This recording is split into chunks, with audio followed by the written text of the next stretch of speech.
Good afternoon, friends. This is AP Singh. Currently, I am serving as an assistant professor of law in the Allahabad Central University, and from last several years, I have been mentoring UPSC aspirants in the living subject like PSIR Law Optional. Today, we are going to discuss one of the most important topic of PSIR, that is the preamble of Indian Constitution. देखो, एक बात तो पक्के तौर पर कही जा सकती है कि कॉन्स्टिट्यूशन इज मोस्ट इंपॉर्टेंट। अगर मैं हैंस कैल्सन की भाषा में बोलूं, जिन्होंने प्योर थ्योरी को ओरिजिनेट किया इस दुनिया में, then the constitution is taken to be the grand norm. Grand norm क्या होता है? एक ऐसी व्यवस्था, एक ऐसा नॉर्म, एक ऐसा कानून जिससे सारे कानून, सारे नियम जन्म लेते हैं। You can talk about the separation of power, you may have the instance of the Indian polity system of governance. 140 crore लोगों के अधिकारों की बात कर लें, कर्तव्यों की बात कर लें, या तो जो कॉन्स्टिट्यूएंट असेंबली के हमारे फाउंडिंग फादर थे, संविधान निर्मात्री सभा के सदस्य थे, उनके सपनों की बात कर लें, to make India into a welfare progressive oriented society. आप कहेंगे साहब संविधान में सब कुछ दिया है, एंड फॉर दिस रीजन हम कहते हैं constitution is the law of the land. Law of the land मतलब सबसे इंपॉर्टेंट लॉ। तो अगर इस लॉ ऑफ द लैंड को हम कहते हैं सबसे इंपॉर्टेंट, तो उस कॉन्स्टिट्यूशन के लिए सबसे इंपॉर्टेंट क्या है? दावे के साथ कह सकता हूं, आप भारत के संविधान का अवलोकन कर लें, it is the preamble which is the guiding soul, it is the preamble which is the most important coherent part of the Indian constitution, which devises the objective, which devises the dreams हमारे लिए, इस देश की सरकारों के लिए, कि हमें भारत को बनाना कैसे है। सो आज की चर्चा भारत के संविधान की प्रस्तावना पर। हम सभी को पता है और ज्यादातर बच्चों को याद होगा कि भारत के संविधान के प्रस्तावना के शब्द क्या हैं, लेकिन आपको उसकी इंपॉर्टेंस को समझना होगा और समझाना होगा। मैं कहता हूं, आप भारत के किसी भी कानून की बात कर लें, 1248 के करीब ऑपरेटिव कानून है इस समय भारत में, सेंट्रल स्टेट लॉज को मिलाकर। किसी भी कानून को समझने का सबसे आसान तरीका होता है उस कानून के प्रेम्बल को पढ़ लीजिए, कहीं कहीं statement of object and reason दिया हुआ है। देखिए, कानून कभी वैक्यूम में नहीं बनता। कानून हमेशा एक सब्जेक्ट के लिए बनता है, एक क्लास के लिए बनता है, जिसे हम कहते हैं subject matter of the law. आप महिलाओं की बात कर लीजिए, आप बुजुर्गों की बात कर लीजिए, एससी की बात कर लीजिए, एसटी की बात कर लीजिए, ओबीसी की बात कर लीजिए, आप ट्राइबल्स की बात कर लीजिए, पंचायत, मतलब हर लॉ का अपना एक सब्जेक्ट है। उस सब्जेक्ट का अपनी एक क्लास और कैटेगरी है, जिसे हम आर्टिकल 14 में कहते हैं साहब हमने किसी पर्टिकुलर क्लास को रीजनेबली क्लासिफाइड कर दिया। तो कहने का मतलब है एक पूरा लॉ एक सब्जेक्ट को डिवोटेड है और एक ऑब्जेक्टिव के साथ बना है। अगर उस ऑब्जेक्टिव को समझना है तो या तो पूरा लॉ पढ़ें, और सबसे आसान तरीका होता है उस कानून के प्रेम्बल को पढ़ लें। उसी तर्ज पर अगर आप कॉन्स्टिट्यूशन ऑफ इंडिया को, लॉ ऑफ द लैंड को समझने की कोशिश करते हैं, तो right from article 1 to article 395 को आप एक तरफ रख दें। आप केवल भारत के संविधान की प्रस्तावना को पढ़ लीजिए, आपको समझ में आ जाएगा इस देश को बनाने का मकसद। जो नया देश था 1950 में, जिसका जन्म हुआ 200 वर्षों की गुलामी के बाद, वह क्या था? अगर आप प्रेम्बल को पढ़ते हैं तो निश्चित तौर पर कुछ कीवर्ड्स को मैं मार्क करना चाहूंगा। हम भारत को एक सॉवरेन बनाना चाहते हैं, संप्रभु बनाना चाहते हैं, जो किसी के आगे ना झुके, किसी से ना दबे। हम भारत को एक सोशलिस्ट राष्ट्र बनाना चाहते हैं, सेकुलर राष्ट्र बनाना चाहते हैं, डेमोक्रेटिक कैरेक्टर का, रिपब्लिक कैरेक्टर का राष्ट्र बनाना चाहते हैं, जहां पर हम अपने देश के नागरिकों को justice, liberty, equality, fraternity assure कर सकें, और इस देश को एक यूनिफाइड नेशन बना सकें, उसे इंटीग्रिटी दे सकें।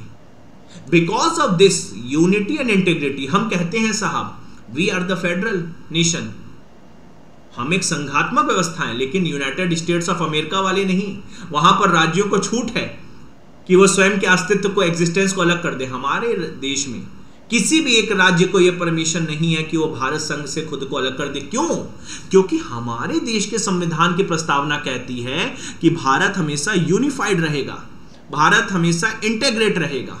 इसलिए हम फेडरल पॉलिटी हैं। SR Bommai versus union of India में रामास्वामी साहब कहते हैं, लेकिन भारत के संविधान के प्रस्तावना के परिप्रेक्ष्य में। तो यह है भारत के संविधान की प्रस्तावना।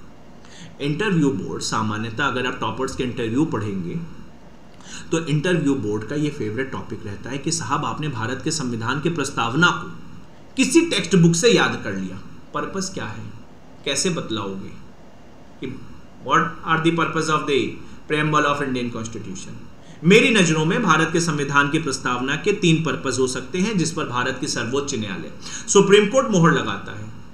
The very first purpose of the preamble of Indian Constitution that it indicates the source from which Constitution comes, that is the people of India। Bharat का संविधान किसके द्वारा बना गया? भारत के लोगों के द्वारा। भारत का संविधान किसके लिए बनाया गया? भारत के लोगों के लिए। भारत का संविधान किसको समर्पित है? भारत के लोगों के लिए। भारत के संविधान को सफल बनाने की जिम्मेदारी किसकी है? किसी दूसरे देश की है? नहीं, भारत के लोगों की। यह विषय भारत के संविधान की प्रस्तावना से पता चलता है। The power of the we the people of India, that the ultimate power rest in the hand of the people of India in the form of their right to vote. हमारे पास एमपी एमएलए हैं, they govern the country, they make the laws, but on behalf of the people of India. यह विषय कहां से पता चलता है? यह विषय बेटा आर्टिकल 326 327 से नहीं पता चलता। यह विषय पता चलता है भारत के संविधान की प्रस्तावना से।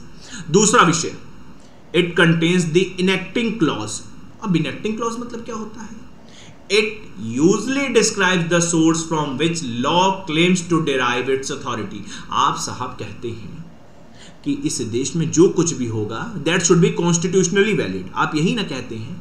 कोई लॉ है, कोई नोटिफिकेशन है, कोई कस्टम है, कोई यूजेस है, कोई ऑर्डिनेंस है, जो कुछ भी होगा वो संविधान के कंसोनेंस में होना चाहिए। लेकिन संविधान के जो पार्ट इस देश की आत्मा है वो अपनी अथॉरिटी कहां से डिराइव करेंगे? आप कह दीजिए साहब प्रेम्बल से करेंगे। यही हमें प्रेम्बल बतलाता है। जो मैंने आपको कीवर्ड्स दिए, justice, liberty, equality, fraternity, socialism, secularism, sovereignty, यही तो है अथॉरिटी का सोर्स। तीसरा विषय, it declares the great right and freedom which the people of India intended to secure to all the citizen and the basic type of government and polity। आप कहते हैं साहब हम लगभग 200 वर्षों की गुलामी के बाद भारत को हमने आजाद कराया और आजाद भारत में भारत के नागरिकों के पास अधिकार होने चाहिए। उन अधिकारों का स्वरूप क्या होगा? उस न्याय व्यवस्था का स्वरूप क्या होगा? आप कहें प्रेम्बल को आप देखिए, प्रेम्बल जस्टिस की बात करता है, social, economical, political. Preamble liberty की बात करता है। आप कहें लिबर्टी किस चीज की? Liberty of thought, belief, faith, worship, expression. आप कहें प्रेम्बल इक्वालिटी की बात करता है, equality of opportunity, end of occasion. आप कहें फ्रेटर्निटी की बात करता है, जो भारत के संविधान में वर्णित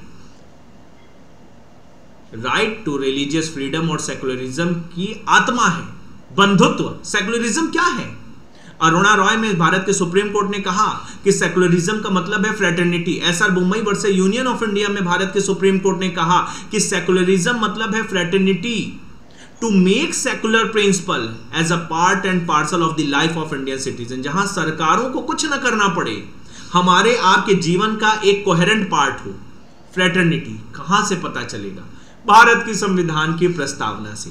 तो निश्चित तौर पर ये तीनों विषय आपको पता होने चाहिए, आपको समझना चाहिए।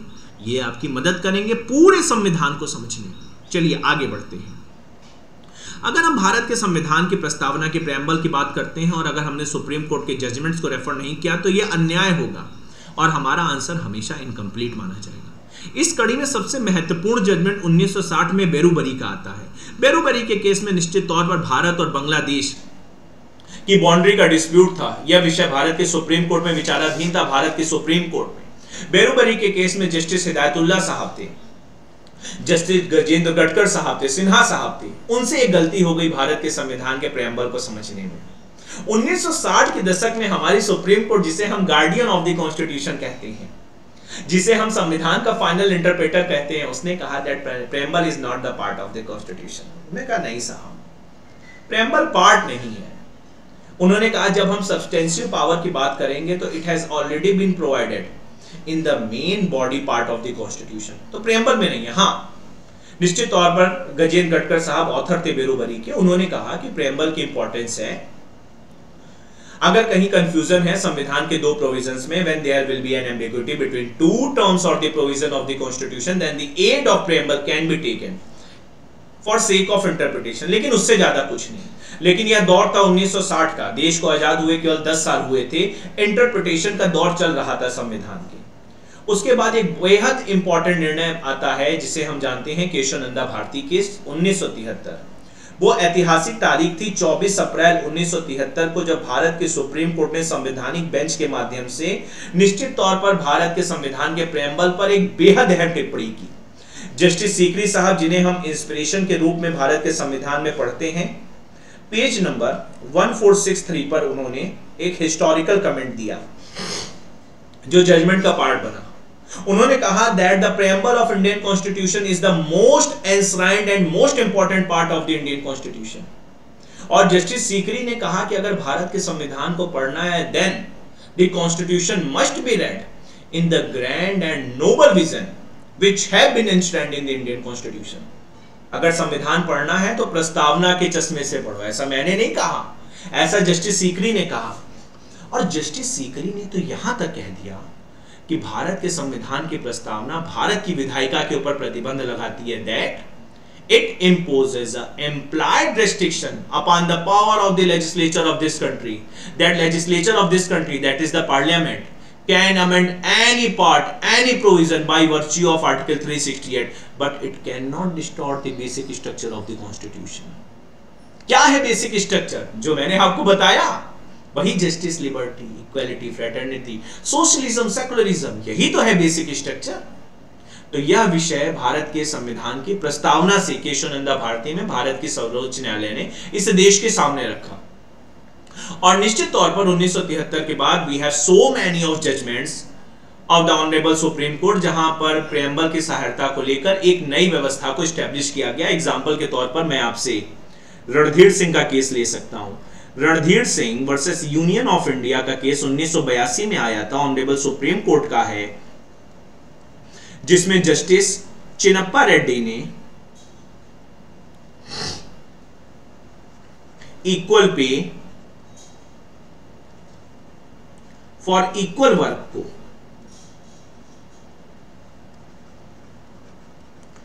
कॉन्स्टिट्यूशनल सैंक्टिटी देते हुए, आर्टिकल 21 की सैंक्टिटी देते हुए कहा कि yes, equal pay for equal work article 21 का इंस्टाइंट पार्ट है। जस्टिस चिन्नप्पा रेड्डी ने, सुप्रीम कोर्ट ने प्रेम्बल की मदद ली।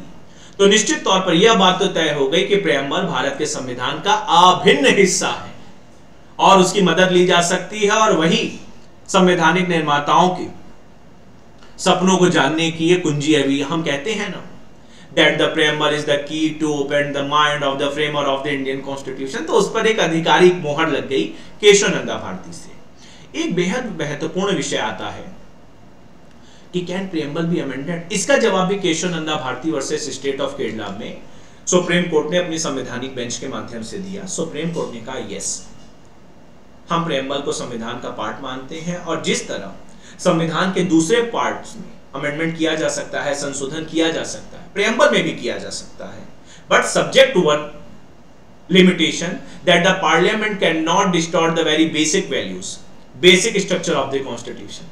तो आप प्रेम्बल को बदल लीजिए, बस मूल तत्व डिस्टॉर्ट नहीं होने चाहिए। और आप सभी को पता है, by virtue of this 42nd amendment 1976 we have incorporated three most important terms: secularism, socialism, integrity. यह कहना गलत होगा कि यह केवल 42वें संवैधानिक संशोधन से इंट्रोड्यूस हुआ। यह विषय पहले भी थे। जब मैं डिटेल में इस लेक्चर को लूंगा तो निश्चित तौर पर संवैधानिक सभा में जो डिबेट हुई प्रेम्बल को लेकर, चाहे वो पूर्णिमा बैनर्जी हो, चाहे जेबी कृपलानी हो, उन सारे विषयों पर अपन एक विस्तृत चर्चा करेंगे। लेकिन यह बात तो पक्की है, yes, preamble can be amended, और इसका जीवंत उदाहरण है that by virtue of this amendment. तो निश्चित तौर पर प्रेम्बल बहुत इंपॉर्टेंट है, हमारे देश के संविधान की आत्मा है, और हमारे PSIR के लिए तो मोस्ट इंपॉर्टेंट। इसे रटना नहीं है, इसे समझना है, क्योंकि ये हर जगह आपकी मदद करेगा। तो निश्चित तौर पर इस टॉपिक को हम लोग डिटेल फॉर्म में भी पढ़ेंगे। इसी के साथ मैं अपनी वाणी को विराम देता हूं। Thank you so much.